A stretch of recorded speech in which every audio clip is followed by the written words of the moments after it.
Hi, it's Steve. Today we'd like to show you how to change an inlet water valve on your top load washer. It's a really easy job. Let me show you how we do it. Now, to do this repair, we will need access to the back of the washer.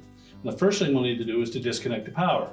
So simply unplug your washer or locate the electrical panel, turn off the appropriate breaker or remove the appropriate fuse. And we'll also need to turn off the inlet water supply and remove both hoses from the back of the washer. Once we've done that, we can start the repair. Now that we have access to the back of the washer, our next step will be to remove these 3 screws that secure that control panel to the main top.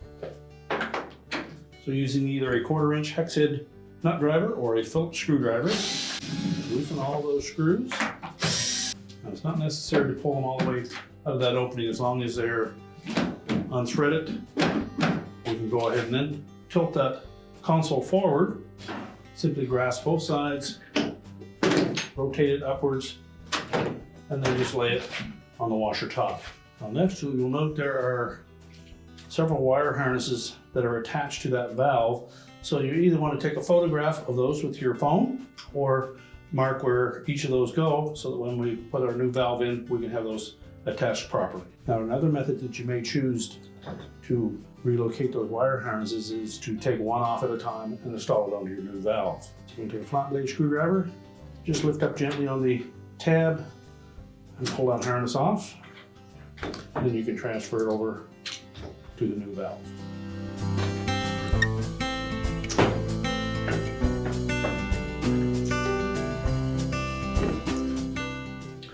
Keep in mind that the harness will be on the back side of that.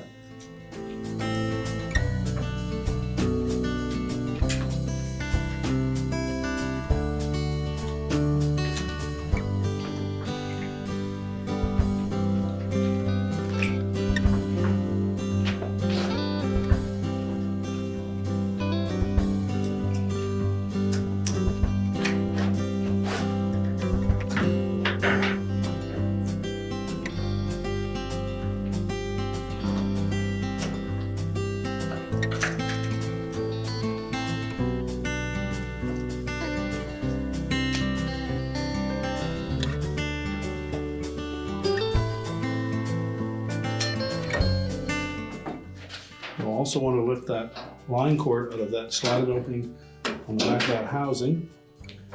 And just lift that out of the way. And then there's one small harness in the center for the temp sensor. Pull back on that locking tab and gently lift that up out of the way. Now at this point, you should be able to remove the 2 mounting screws for the old valve.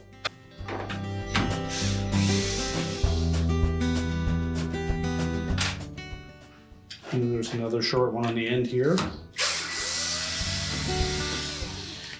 In some models you may find a 3rd one in the middle. Now with all the screws removed, we're next going to lift that main top up and disconnect the outlet hoses from the outlet of the valve from the inside. Now before we lift that main top, it's probably easier to remove that control panel altogether. We simply need to disconnect that one harness that goes to the control board. Pull back on the locking tab and slide that harness off. Then we'll set the console aside. Now our next step will be to lift up that lid to a full open position. And then we're going to raise that main top and separate it from the cabinet. Now there are a couple of spring clips in about 6 inches from either side. So using a thin putty knife, and find those clips until you meet some spring resistance. So just depress that spring, lift it up slightly, alternate back and forth between those until you can release that top.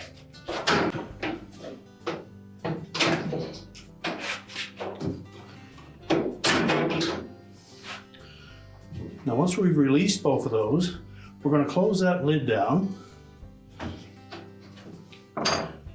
And then we'll tape it in the closed position. And then we'll lift the whole assembly up. You'll either need somebody to support that or be able to lean it against the wall.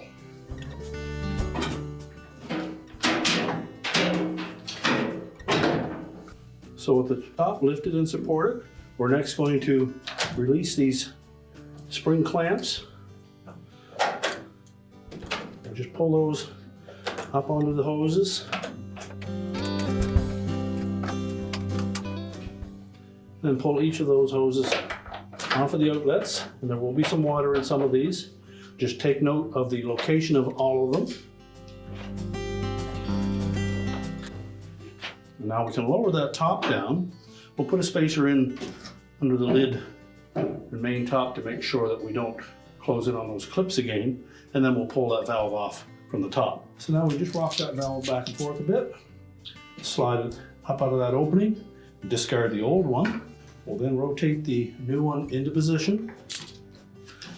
Make sure these slots on the side of those inlet for each hot and cold line up over that bracket, and then press it down into place. You can then verify that there is no tension on any of our harnesses.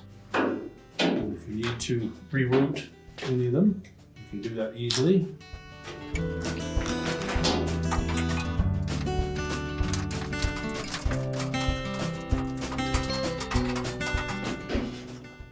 Put that line cord into place.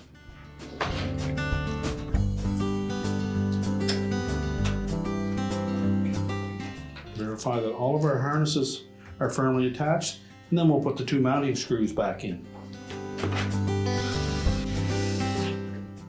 Now at this point, if you wish, you can put the console back on. We'll begin by reattaching the harness connector from the interface to the control board. Simply going to just press that down into that receptacle on the end of the board. Make sure the locking tab engages. Then we're going to engage these 5 tabs across the front of the base of that console with the actual console itself. So line those up.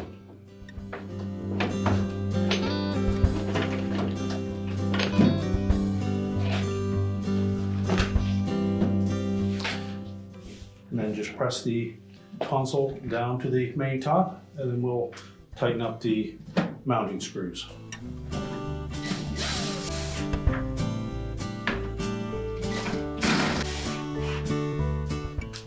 And now we'll raise the main top and reconnect the hoses from inside. So just make sure that we put those all back in the proper position. Press them firmly onto the outlet nipples on that valve. And then we'll secure them with the clamps.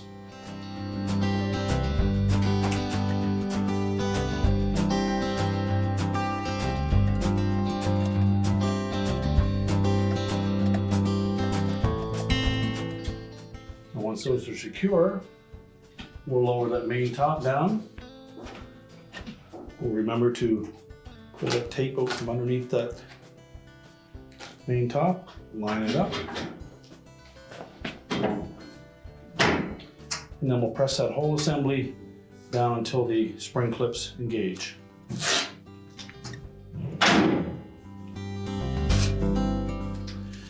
Now we'll reconnect the fill hoses and turn on the water supply to check for leaks before we push the washer back into place. We're now ready to reconnect the power, and your repair is complete.